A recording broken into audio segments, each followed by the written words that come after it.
I'd like to kick this off and give a little introduction to Gail, who's going to be speaking here. She's the Associate Director of Campus Ministry and Coordinator of Liturgy at John Carroll University here.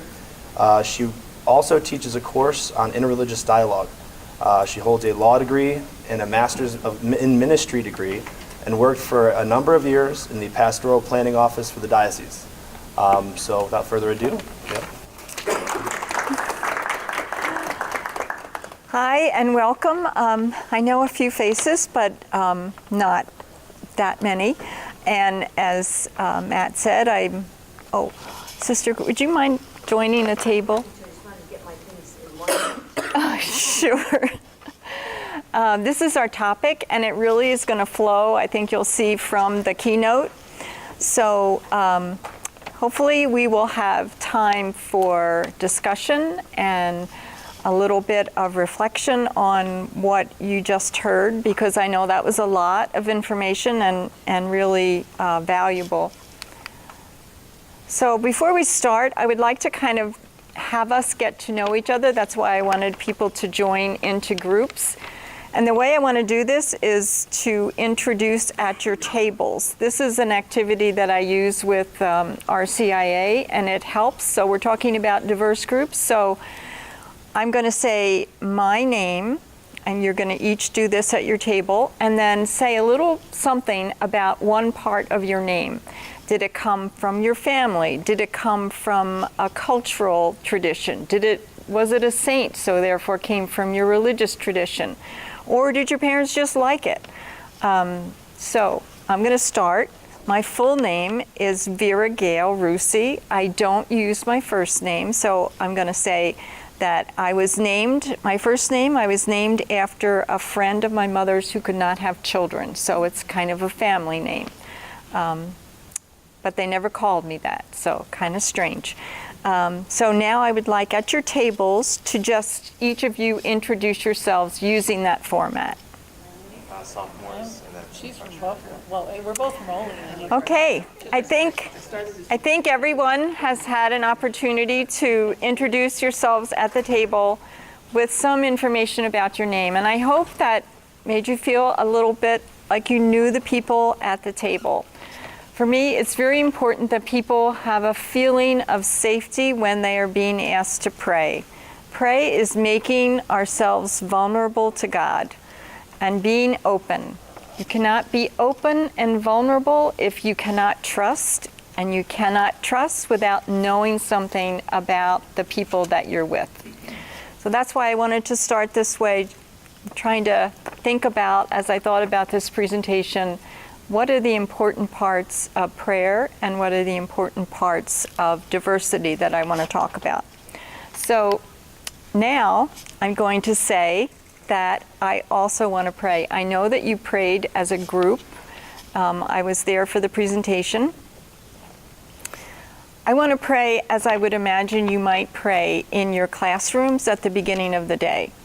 So a lot of times in a Catholic setting, we would use the sign of the cross, always at Mass, of course, but also in other settings, like classroom settings, before a meal. If not everyone is Catholic in that space, that is immediately saying, I am one way, you are another. So how do you navigate that? You don't want to give up your Catholic identity. You want to be able to pray in the way that you pray, but you want to include people. So there's different ways that can be done, and I'm sure you have thought about this and done this, and I'm anxious to hear what all of you say later. One way that we have come up with it is to just say ahead of time, I'm going to pray in my tradition, which is the Catholic tradition. I'm going to make the sign of the cross. Please do not feel, if that's not your tradition, that you need to do that. And begin in the usual way that you would begin with prayer. So I do have a prayer, and I am going to ask us to enter into this as prayer. So take a minute. Just a quick break.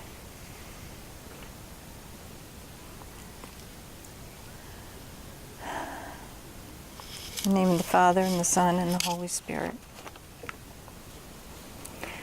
Blessed be God, who has brought us together today and continuously sends the Spirit of love to each of us in this world. God, we ask that you help us to open our hearts this day to hear your voice.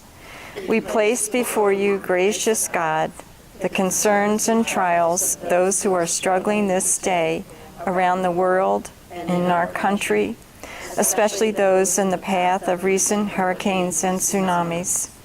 We ask in a special way for your blessing on the students, faculty, and administration of our schools, that they might be filled with your Spirit. We give you thanks for all the blessings we have received, and we pray for the grace to live with gratitude. We ask this prayer in the name of all holy men and women, and especially your prophets and your Son, Jesus Christ. Amen. Thank you for entering into that prayer. So today's session, as I said, we're going to talk about prayer, and we're going to talk about a diverse classroom. So hopefully there's intersection in that, but those are really different topics, as you all know. So we're going to talk about what do we mean by diverse, how diverse is your classroom, and then what is prayer, tips to become a welcoming classroom for people of all faiths, and then during prayer, how to include everyone but retain Catholic identity, some definitions, some notes about other faith traditions, some comment on road prayers, and some prayers that are not specifically Catholic but are very useful in a Catholic setting. And then I hope to get some recommendations from all of you. We want to make sure we have time for that. Can I have a timekeeper? Anyone volunteer to be my timekeeper? Okay, so if you could let me know when it is 11:30, that would be awesome. So, I don't know the faith traditions of your students. I do know the faith traditions of John Carroll students because we get demographic data, and you might too. But what I thought I'd do is just look at Ohio as a general rule and see what we have. So Christians, 73%. And of that, the Catholic tradition is only 18% in the state of Ohio. This is Pew Research. You can see down at the bottom the link there. Non-Christian faiths, very small amount in Ohio, probably a very small amount in your schools. And then the unaffiliated, the religious nuns. That's what we heard about a little bit this morning, the 22%, and 17% of those are nothing in particular. So not necessarily even nuns, but the nothing in particular category. So what I'd like to do, how many of you have cell phones with you? Okay, that's good, because this is something that requires a cell phone. Maybe this isn't going to work. Okay, good.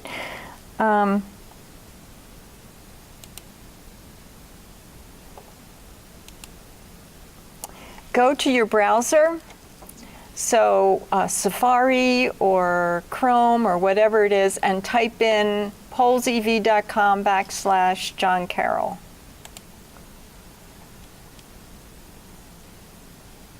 And those at the table who need help, please ask for someone at the table to help. And let me know when you are.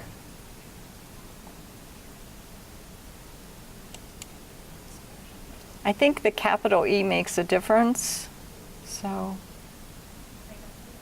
you're in? Okay.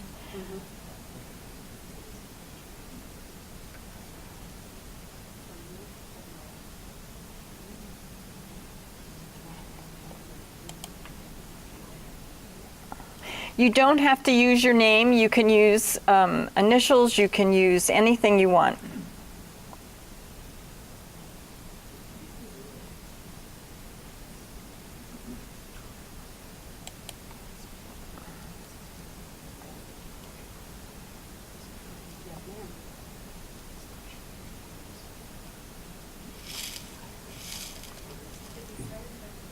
Yes, so the first question is, I know the religious affiliation of students at our school. Yes, somewhat no, or only anecdotally from individual students.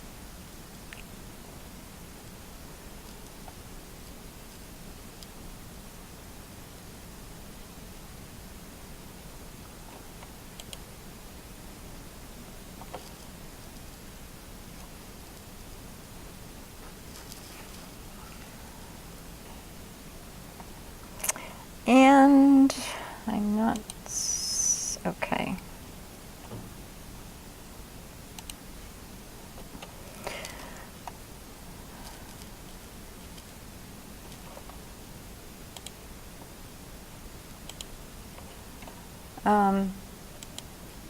Second question, these are the faiths and worldviews represented among the students at my school.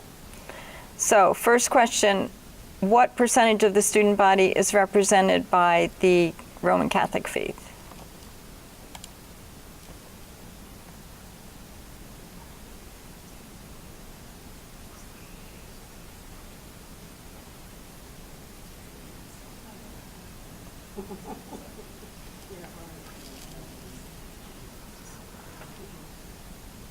So it looks a little over half. Christian and not Roman Catholic, so that would be including Orthodox, evangelical. So this is your overall Christian population.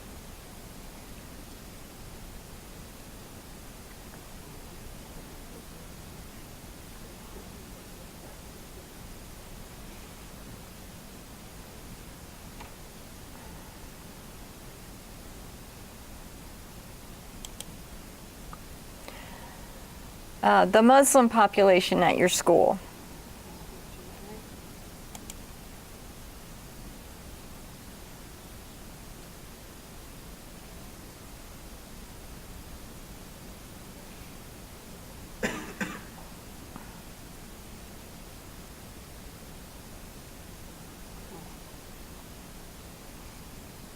All right, that's significant. The Jewish population.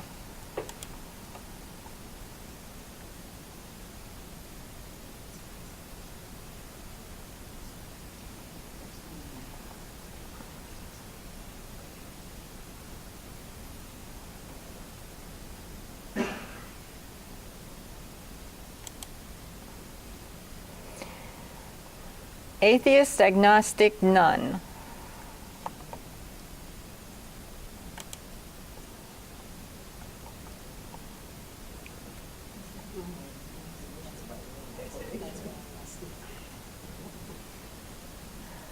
That's how they would identify, in other words, how your students are identifying.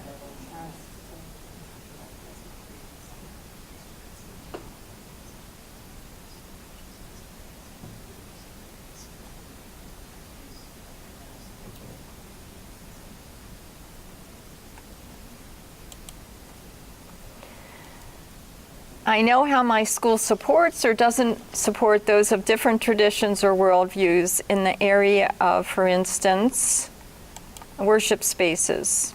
Is there another worship space for those who are not Catholic? Do you know? This is about what you know. What if you know if there isn't? It's basically just do you know or don't know what's available. So if a student needed another space, do you know how to help them with that?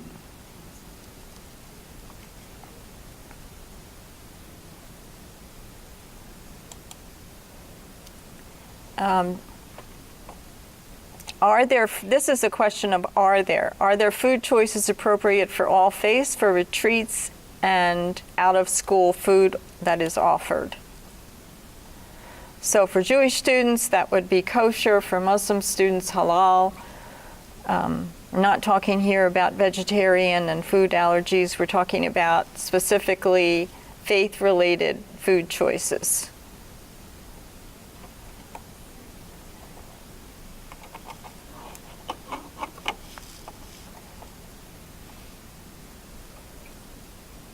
Wow, that's really awesome that many of you are providing for those food choices.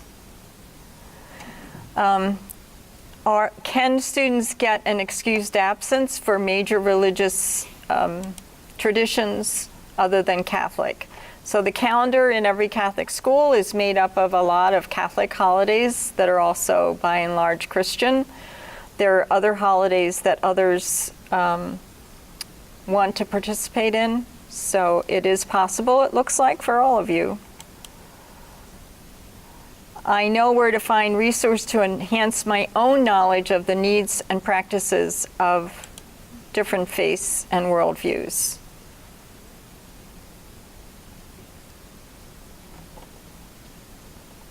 I hope to give you a few more resources during the day, but that looks great, like you really feel like you have a handle on how to find out information. Do students learn about other faith traditions at your school?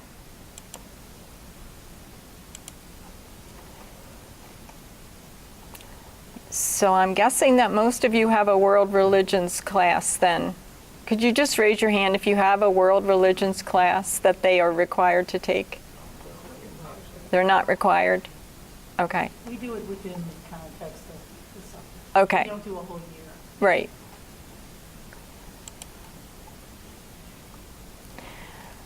I know the expectations regarding prayer at my school.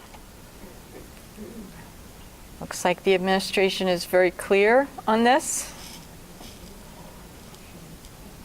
Or your department chairs are very clear on what's expected.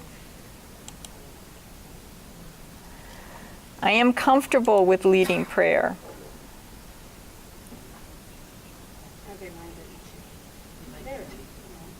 Reminded. It didn't go to the next one? Darn. Maybe click the activate button again. And once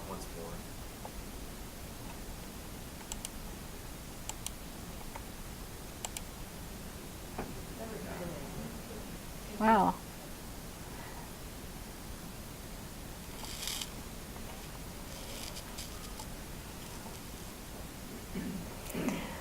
So this is awesome that so many of you found this to be a life-giving part of your day. That must mean that you are really able to use that time for yourself in prayer as well as presenting prayer to your students. So I'll be interested to see what kind of advice you can share. What proportion of your prayers begin with the sign of the cross?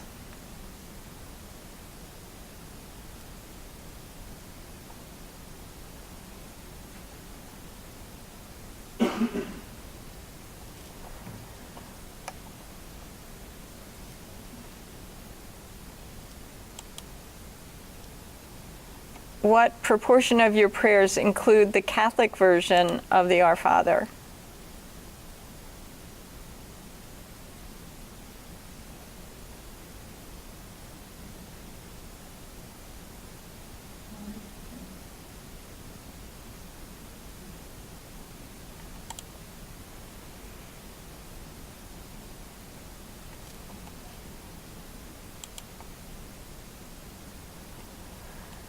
So just a little bit about who is leading prayer. Is it you? Are you leading prayer every day? And is there little participation or a lot of participation? Do you alternate with your students or students required to lead prayer?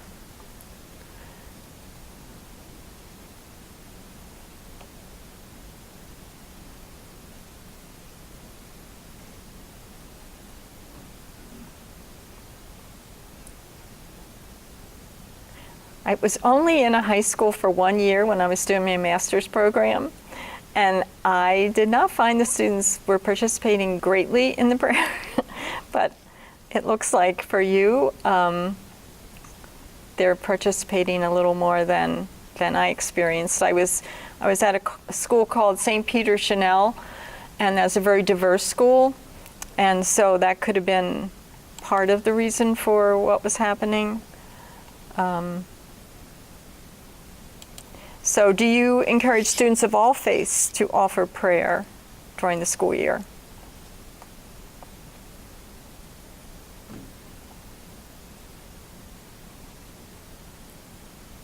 And I'm aware that this is probably different from your first year freshman students to your seniors. Students who are in their first year are not probably going to be comfortable leading prayer, but hopefully by the time they are seniors, they would. So are students of all faiths required to attend Catholic Mass? That's kind of what I thought, 100%. When there are large gatherings such as Mass, are there explanations for non-Catholic students about words and symbols that are being used?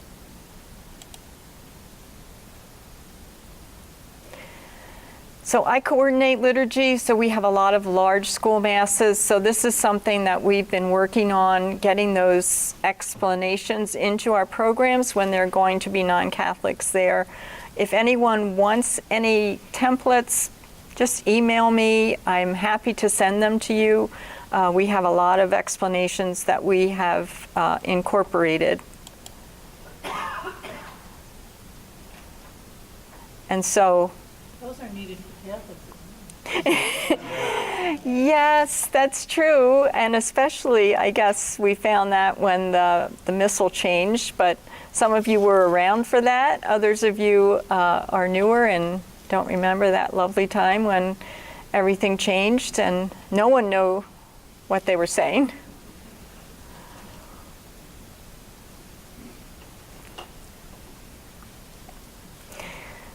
So I think that if your school does not provide those, I would suggest that in your classrooms that you help students to understand and prepare them for what is going to happen. It's kind of a summary, I guess. Did everybody get this? Again, I had no idea that it would do this. Have any of you used Polls Everywhere before? That's why you knew. Thank you.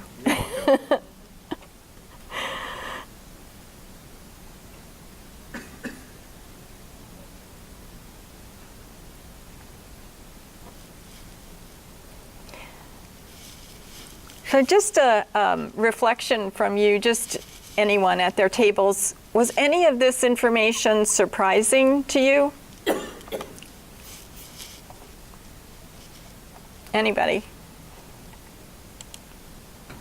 Somewhat, because we don't really have, in most of the schools, I've been all over the country in different dioceses, the diocese sets some of those regulations in terms of put in your handbook that for non-Catholics, they have chosen to come to a Catholic school. Therefore, we ask that they attend religious services, Mass, prayer stations, rosary. Right. As long as they participate with reverence and don't disrupt the group. So many of the things I found aren't my option as campus minister to change because they're required or requested from the diocese. Right. And I think that's a good, wonderful point. Even if you are required to do things in a certain way, they can be done in a way that's inviting and welcoming if you explain what is being done. So for instance, explaining that you're going to begin with the sign of the cross. What is the sign of the cross? How do you make the sign of the cross? If you want to join in, you're welcome to join in. But if you don't, you're welcome to not join in. Catholic Mass, you should find out from your administration what the community is permitted to do in terms of receiving a blessing. Here at John Carroll, what we do is we ask people if they want to receive a blessing to come up with their hand over their heart, and they will receive a blessing if they go to the line where the priest is, okay? But lay people in our diocese are not permitted to give a blessing at Mass, so we have to be very specific and tell them to go to the priest. But we do put that in there so that they know when everyone's coming up, they know what to do and how to do it. So I think that's a great point, but also we can make it more welcoming. Any other thoughts on some of that information? So how to find out more about other faith traditions. We're not going to have time to really do this very much, but I just love this website. And if anyone wants this PowerPoint, it has all these websites embedded in it, and I'm happy to send it to you. This is a Harvard website called Rivers of Faith, and it's absolutely awesome. It will tell you, for instance, if you go to this landscape tab, religious diversity in Cleveland, for instance. It also will show you a little bit about each of these faith traditions if you click on it. So if you get a question, if you have someone who's Baha'i in your class and you have no idea what their worship is or what they believe in, this is a great beginning. It's not the end. It's not but it's from Harvard. You can count on it. It's going to work. Then if you are asked about holy days for different traditions, I love this resource at Xavier. They have the best multi-faith calendar that I have found. So it lists all the holy days, and it also tells you if they're special worship or work related. Very important for school, because if it's just special worship, they don't really get the day off. But if it is work related, then they would. So explore those. And then this particular group, IFYC, Interfaith Youth Corps, is absolutely amazing in the resources, and they are free. You have to give your name and email address and all that, but that's all you have to do. And you get so many resources on all kinds of prayer and tradition and interfaith work. It's astounding what's out there in terms of information, and they have great workshop material. They also have a curriculum, which we used part of it last year in the class that I co-taught. It's called the Bridge Curriculum, and it's just really, really amazing. So again, if you want more information, if you want this PowerPoint with those links embedded, please let me know. So basically what I want to look at is what is religious affiliation in each class? How do you find out? And then we have to think about, as our keynoter said, the maturation level of your students is going to be different, as I said, for freshmen and seniors. And how can prayer add to that? And then what is the cost if we fail to pray as Catholic Christians or people of faith? And it's so funny. She had this exact same slide, which I also find to be amazing, only I would like to just call attention to the fact, this is a link as well, this Pew Research study. The article itself is excellent, and I think it's really good news for Catholic high school teachers, because the study goes on to say that you're doing a good job and your students are not falling off as much as the average. There's still some fall off, but it really gives some credit to the Catholic school system and how this is really helping students to learn the faith, practice the faith, and make it their own, which is what we want them to do. They continue doing that in college, of course, but I think this is it's an important caveat to this rather depressing statistic which you saw in the prior one. So when I started doing this, I thought, okay, one of the things that I am central to my core is that I want to be in communion with God. I want to open myself up to God. To me, that is what prayer is. We open our hearts just a bit wider to let God in, to move us to be better people, to engage with the poor and the lonely, to stay in right relationship. We also open our minds to know intellectually who God is and what we can do with God's help. This came from a website called Busted Halo, which, how many of you use Busted Halo? I love Busted Halo. They have the best little things on like what is confession, what is a sacrament. They're just very short videos. They're really awesome. The teaching is sound. It's presented in a simplified form, but it's really, I really love it. Those of you who have used it, have you found anything that you don't like about the way, what they have presented?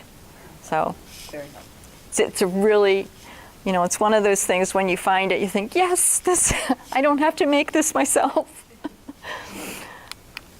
So different forms of prayer in the classroom. I know you said you start with the sign of the cross, and a lot of you do the Our Father. There's so many other things that you could do in the classroom, and these are some of them. Just silence. We find that sometimes with students, just silence, because they don't have very much of it in their lives, is a really awesome way of beginning. And some kind of meditation, a body meditation. They respond really well to that. Our campus ministry site right now, if you want to find it, has a body scan meditation on it, which you're free to borrow and use. Written or rote prayers, Catholic devotional practices. I don't know what you're finding, but we're finding at John Carroll that students are very much wanting more devotional practices. We have a spontaneous rosary group of, there are 70 people in the little text group.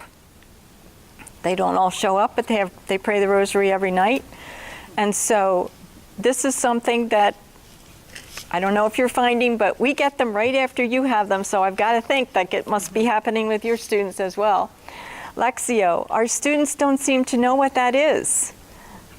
I think you probably are working with them on Lectio, but when we prepare people for our 8-day retreat, which is an 8-day silent retreat in the Ignatian tradition, there are two types of prayer that we help them to practice before the retreat. One is just plain Lectio with the readings, and then the other is imaginative prayer.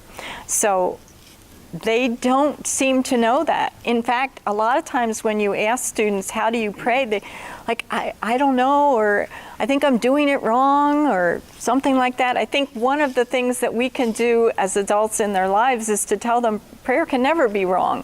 If prayer is opening to God, prayer is not wrong. It can't be wrong. But there are ways of doing it that might be in line with their development and with their the way they like to learn. Some students like to learn one way, they like to pray one way. All those ways should be good. So the more ways that we can present to them, the more they're going to find a way that works for them and pray. That's the ultimate thing we want them to do. If they pray, then to me that's all we need, really. So sometimes they like to journal. A lot of our women students like to journal. And they make all kinds of beautiful journals, so that's something. Praying with music, students love praying with music. Love it, love it, love it.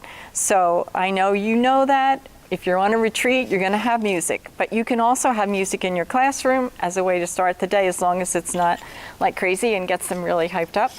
And then we have the examen in the Ignatian tradition, and I have some in the back.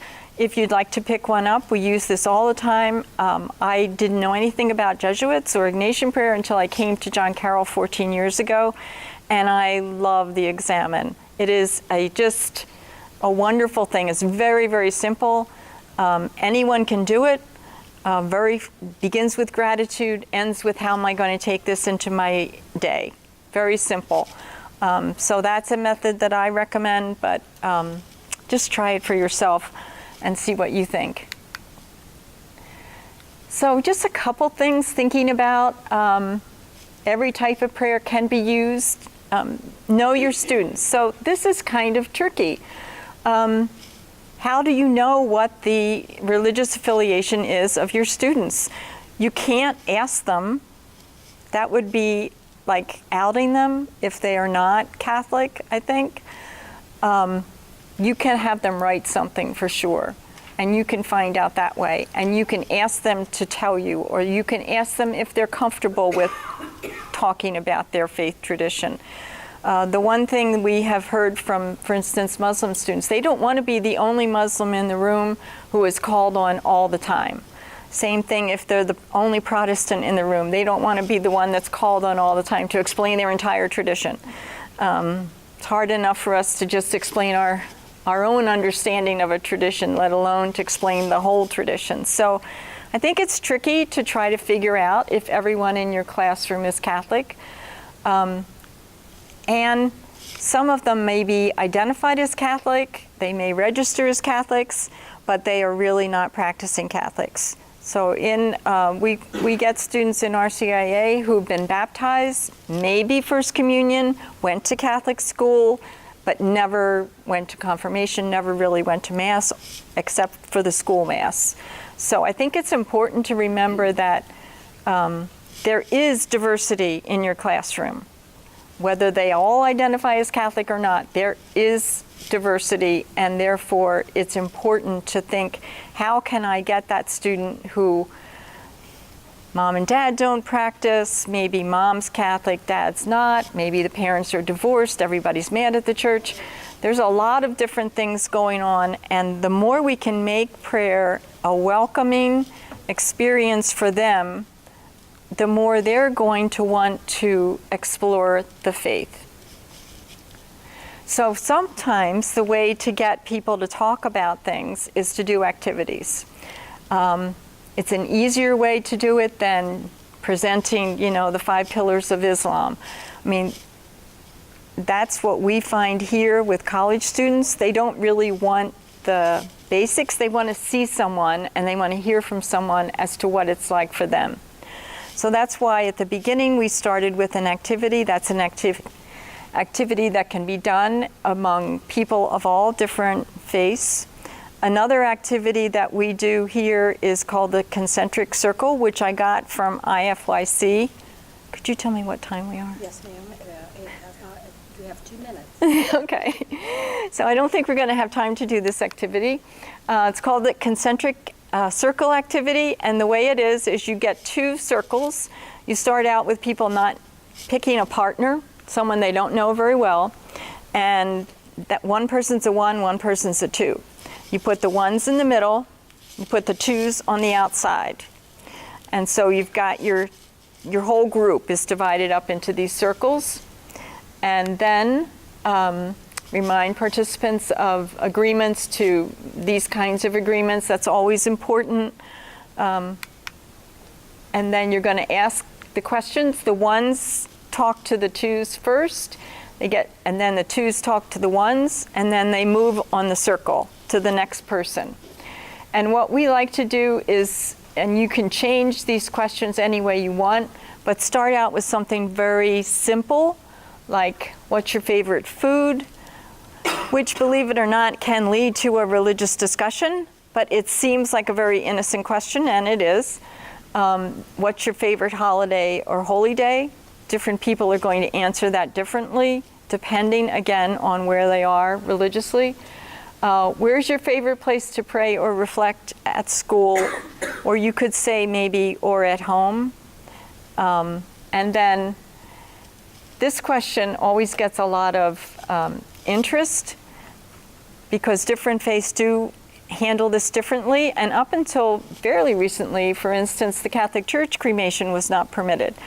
I say recently, probably in my lifetime that's fairly recent, but not for most people.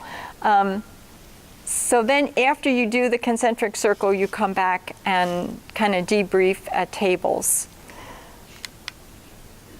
Any questions about that concentric circle, and can you imagine how this would help people? Again, I wish we had a little more time, but help people to understand how this works. So, what is our approach as Catholics? I am going to assume that most of you are Catholic in this room. I understand that to teach theology, that is generally speaking a requirement. That's why I'm making the assumption. Assumptions are really not the best way to proceed. And if I had more time, I would try to figure this out a little more, but I'm going to assume that most of you are Catholic, and most of you studied theology, so you know what Nostra Aetate means and what it is. But I think it's important our students don't know it. Our students really don't know what that means. They don't know why we have it. They don't know the importance of it. Some think that Vatican II just said that everybody's the same. That is not what this document says, but it does say that we are all children of God. And this is just a very short summary of it, but I liked some of the sections that they picked out to highlight.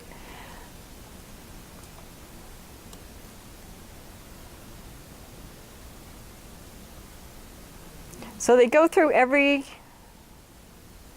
single group. And I like this sentence right here. We cannot address God, the Father of us all, if we refuse to treat some man or other in a brotherly way. I think to me that is the importance of Nostra Aetate, that we recognize that we are all children of God. That does not mean that we do not think the Catholic way of approaching God and praying is going to help us more than another way. We are Catholic, we should not be ashamed of that, but on the other hand, we need to be welcoming of people of all faiths, and especially the people, that 22 or 30% of your class that really doesn't know where they stand. Because I think that with young people, the more you can be open and welcoming, the more they are going to want to find out more about what is it to be Catholic? What are the important parts of it? And so I want to talk about the Our Father. So that's, all of you have started with the Our Father. I find that none of our students understand why there is a Protestant and a Catholic version of the Our Father. Do you talk about this in your classroom? You do? No. So basically, the Catholic position on this is that those words that are part of the normal part of the Our Father, let's see, I think I have them on the next one. These words, which we have kind of separated by words that the priest says, they're called the doxology. And Catholics believe that these words were not part of Scripture and should be prayed separately. So that is our belief, and it comes from right around the Reformation, right around that time. So it's a difference in scriptural interpretation to one extent. It was also kind of a difference in what happened after the Protestant Reformation, where they wanted to make it a difference. But in reality, the words are still words that can be prayed. There's nothing wrong with the words. It's just that in the Catholic tradition, we separate those words. So be sure when you're praying the Our Father, do you use the doxology as part of your Our Father prayer? Raise your hand if you do. So that's more the Protestant version that you're praying then? If a Protestant young person is praying, I have had them say, "Can I go ahead?" They just say, "Can I go ahead with and finish?" And we let them finish. Okay, so that's hard for the Protestant person though, because they might be the only one in the room that wants to pray that whole thing. So I've talked to so many people who go to Mass and they feel so stupid because they're moving on with the prayer and everyone else has stopped, and they feel, and you know, it's hard enough for adults to feel like they're the only person in the room, but for kids, that's just horrible, you know, to feel like everybody's looking at them. So make sure you explain that that's just the way we pray it. It's our tradition. We believe that doxology was put in later, and therefore we pray it separately. But we believe in the doxology, of course. That's part of our belief as well. And sometimes you might let the Protestant students go ahead and pray the Our Father the way they pray.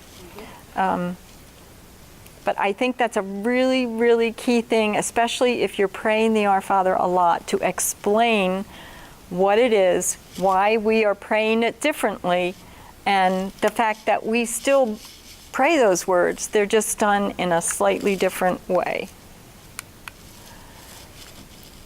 I'm not going to have time for most of this. I think you know the difference between ecumenical and interfaith. Ecumenical is just within the Christian religions. This is a little bit about Muslim prayer. We have at John Carroll a large Muslim population. When they first came forward, we let them use our chapel. We encouraged them to use the chapel for their prayer, but that's kind of hard because they need to spread out prayer rugs. They need to have some privacy. So now there's an interfaith prayer room, but that's too small for the men and women to pray because they have to have some separation. So now they actually pray in this big conference room next door, the Murphy room, and I've reserved that room for them for 2 o'clock on Fridays, because Friday prayer is when they should be praying together as a group. But during the day, they're going to want to pray. And the prayer that you say with them is not their prayer.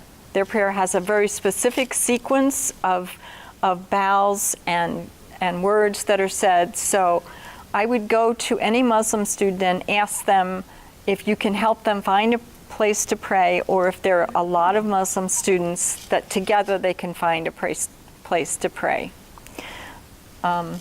We have a lot of Muslim students here at John Carroll that have gone to Catholic high schools, and they are very, very positive about their experience of going to a Catholic high school. So I think you're doing something really good. Although I'm not there, I can feel the effect of it because they really do appreciate their experience. Again, what I said before, the single Muslim student or the single Jewish student should not have to speak for everyone. And just like if there's a single African American student, that person should not have to speak for the entire African American population or Asian. Any of those students who feel perhaps they're not in the majority in the group. Back to our prayers. As I said before, all of those prayers can be used by Catholics, and they can be used in a way that is both honoring our tradition, explaining our tradition, inviting people to join the tradition. I really, for the spiritual nuns, I think it is very important to offer different kinds of prayer. I really would encourage you to do some kind of prayer that is not the Our Father. These students, I've had them in class, they are very willing to do like a meditative type prayer, to do journaling, to do all kinds of things. They just are not going to feel comfortable with just the Our Father. That's not going to invite them in to explore their faith. I believe everyone has a faith in God, has a connection with God. We just have to let them find it. Yep. Okay, so how many minutes do we have left? Like 10? Sorry, I turned off.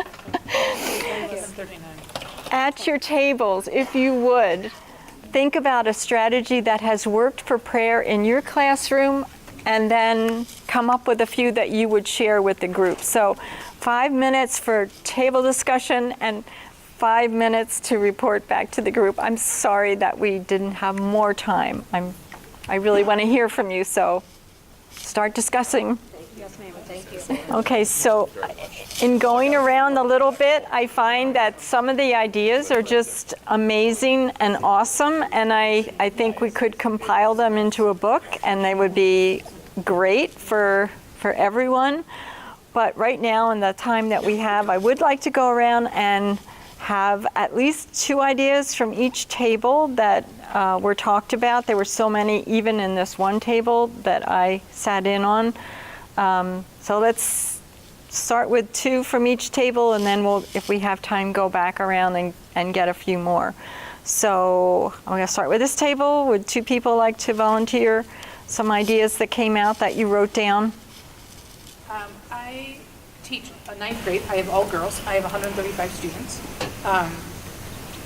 in 9th grade. And we have a lot of influx of Burmese refugees lately.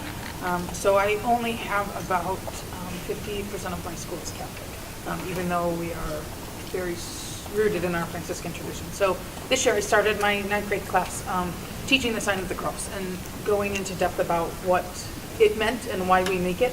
And so my students had to do research on the sign of the cross, and then they had to make a video, like a how-to video on how to make the sign of the cross. And they had to include so many facts. They had to go around the school and find crosses hung on our walls. And I gave my students the option, if you were not Catholic or not comfortable making the sign of the cross, they had different roles in the video process that they could take. So they could have been a recorder, they could have been the videographer, they could have written the script, and they had to do a written reflection with it that explained like how they contributed. But it helped the Catholics because they now see why we make the sign of the cross, and I introduced my non-Catholics to the sign of the cross as a prayer. Yeah. And they were hysterical. We did a Hollywood day at the end, so I made a red carpet and dimmed the lights, and I had beanbag chairs, and we had popcorn, and we did like our own little movie festival. And then I'll take both of it. We found journaling works very, very well because students are more inclined to share their journal, not out loud, and compose prayers. And then she added to that, having anonymously the teacher or other students read other students' prayers that they had composed. How about this table? I shared an assignment I did at the beginning of the year. I've done at the beginning of the year is a little get to know you, but also a way to have students lead prayer, which was that they had to prepare a slideshow presentation, 5 slides and only 5 slides. There were certain things like on the first slide, you had to have your name and a photo of you. And then I gave some samples for the 3 middle slides, like share about your friends or your family or your interests. And then the 5th slide had to be you leading the class in prayer. So it could be a favorite prayer, something seasonal, a favorite saint if you were Catholic, or a prayer from your religious tradition. And eventually kind of being more mindful for me of students from maybe you're not identifying even with the faith tradition, I included like you could share a quote or something for us to reflect on. So trying to widen it so that every student was comfortable. But I found it got them up in front of the class and helped build that community and trust for prayer, as well as they had the prop that they could use, so it took some of the pressure off of their leading the class in prayer. Thanks. No? No one else at this table? Okay, next table. I shared with them also as far as the journaling we started at our school, different prayer experiences at each level. So with the freshmen, we start the journal in a binder, and we cue them in different things, or maybe reflect on your retreat, or, what was the gospel message at Mass yesterday. But then that same binder will follow them each year to their next religion class and their next religion class. So by the time they're seniors, Wow. they can reflect back. Hopefully see growth. Yeah, that's great. Anyone else at that table? Something you've done that you feel worked and you want to share? Still, okay, this table. My name is Dan Bizga. I'm from Walsh Jesuit. Being a Jesuit school, we emphasize the examen, and many of my students lead the examen and are currently doing that. But in my individual theology classes, I've now started their prayer with gratitude. So I give them 1 or 2 minutes in silence, and each day they have to think of 5 things they're grateful for, and then they're encouraged to not repeat. And then we go into a formal prayer after that with petitions, and the prayers vary from day to day. But it has really changed the prayer significantly because I'd say 9 out of 10 students take it very seriously. And then there's some that don't at all, but they're at least quiet and respectful. So gratitude is so key to the spiritual life. There's been so many studies done on this. If you keep a gratitude journal, the difference that it makes in your life is just astounding. There's whole books and bodies of research on that. And that's why I also like the Examen, because it starts with gratitude. And I think, but any prayer that includes gratitude and becomes a practice, I think it changes us. Anyone else at this table? Yeah. That's a follow-up question to that. Do you have them share, or is that just maybe to themselves? We will. Okay. So I teach junior class, and later on in the curriculum, I have them do a visioning and goal setting, and they have to formulate 70 goals, and they have to formulate them in different areas of their life. So spiritual goals, Wow. educational goals, relationship goals, and they can be simply calling my grandparents one day a week or something. But then they actually seal these goals into a letter, which gets mailed back to them about a year later. And it's interesting because when they get them, they're usually at the end of their senior year, and they get really excited when the letters come back. But what I've been doing now, they haven't been sharing them, but I've been giving them time to go back and review. And it's really interesting because I have some students that are hard to connect with spiritually. So we have students from China who, when they come, they have no God concept, no theological verbiage in any way. And I have in one class 2 students from China, and they're excellent students, and then a student from France. And I can tell he was raised very secular. But what's fascinating is they're very into the gratitude. And then I find that they're respectful during the prayer, where at least now there's something that absolutely everyone can connect to in the room. And to me, I even look in the Psalms, it says to enter God's house with prayer and gratitude and praise and thanksgiving. So to me, it's very biblical. And it's just a great way to incorporate absolutely everyone in the room. Sometimes I'll put up a quote too with gratitude, and I won't explain it or anything. I'll just have it up while they're writing. I heard at this table an experience of whole school prayer. How many of you have a time when the whole school is praying together? Oh, almost everyone. So what does that look like in your schools? It could be better. So is it over a loudspeaker? Oh, okay. Ours is morning prayer over the loudspeaker. Okay. And there are times where it is a read prayer, Uh-huh. a booklet from another high school. Yeah. A booklet put together, or the Examen, or whatever. So it's a variety of things. Or it could be a certain season. Of course, this is Respect Life Month. Yeah. So there's a certain amount of time that we're doing a shortened version of the Rosary, the 3 Catholic prayers. But, this has kind of opened my eyes that, there's a handful of students who are not Catholic and don't really understand what the Rosary is, number one, or why are we praying to Mary, And, so if you go back today and say, let's rethink this the rest of the month, So, Yeah. But yeah, that's it. They're in their own classrooms. They do stand, and then in religion classes, they have their prayer for that class. Right.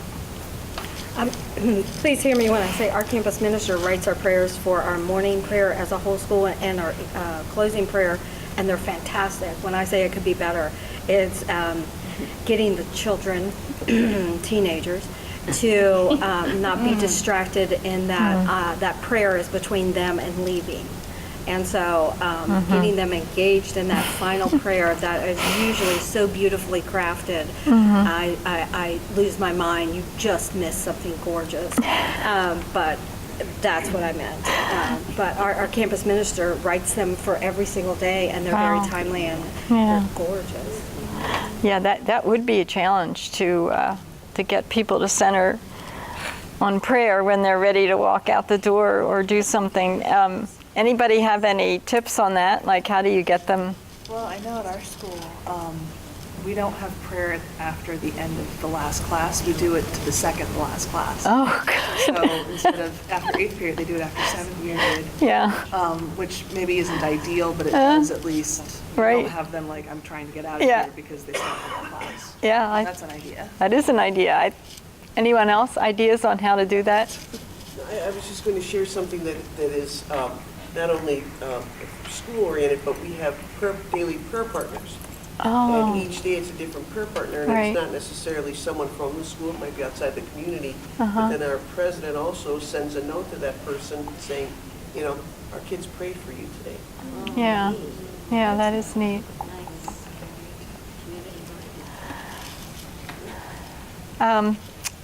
Yeah, I think by the fact that we heard clapping, that means we're supposed to have been wrapping up. This book, which I love, it's a different way of looking at the examen. That's in the back. All these books you could look at. They're my copies. The information on them is in the PowerPoint. There's another exercise I like to do when people are more familiar. It's across the line. How many of you do across the line kind of exercise? You know what I mean? So you make a statement. People go forward if they agree or if they don't want to talk about it. You have to be a little bit more comfortable in order to do that, because you're actually physically showing how you feel about something. So not something you want to do at the beginning, something you might want to do to take things a little bit further if you're already feeling comfortable in your group. So these were some of the questions I was going to ask you to cross the line on. So I think it probably would be interesting for all of us to see, like, do we talk to our extended family about religious topics? Yeah, maybe, maybe not. Are we involved in our parishes? Do we feel like our voice is heard at our parishes? Are our friends practicing Catholics or not?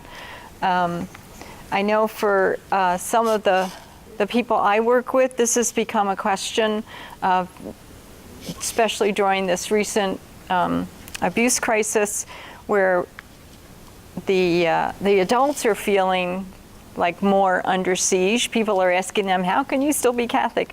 Our students really are not talking about it, except for the ones that knew someone in Pittsburgh or Buffalo. But they're not really talking about it, but the adults in the community are talking about it. So some more resources. This book for Praying Out Loud is just a great little book. How to Be a Perfect Stranger. It's really another synopsis of how do you go to the worship services of someone else and not be really offensive. So we take groups out to different worship places to see, because that's the only way really to understand how someone worships is to actually go to where they worship. To try to talk about it or to replicate it, that's not really it. And so, but if you go, you need to be sensitive to, for instance, at certain Jewish synagogues, the women, not only are they separate, but they're upstairs. So there's certain things that you just need to pay attention to. Ibu Patel, he's in IFYC, just absolutely amazing guy. There's always going to be something in your area that you can go to or bring your students to actually be involved in dialogue with people of other faiths. This is something that happens in the Cleveland area. It's called Tea Time for Peace. It's an interfaith dialogue, and it's great, and there's probably something wherever you live as well. Other schools, colleges in the area frequently have speakers that are great on just getting information about different ways of living faith. And I think that's, to me, is just fascinating to me. Like, how do people live out their deep faith in God, and in so many different ways? And I respect the different ways that we all do it, even though I maintain my own practice as a Catholic and my Catholic beliefs. I can still have that deep respect for how others are living their lives differently based on how they grew up, more often than not. So thank you for sharing this time and sharing your ideas, great ideas, and just really appreciate all that you do with our students that come to us after they've had you. Thanks. Thank you very much.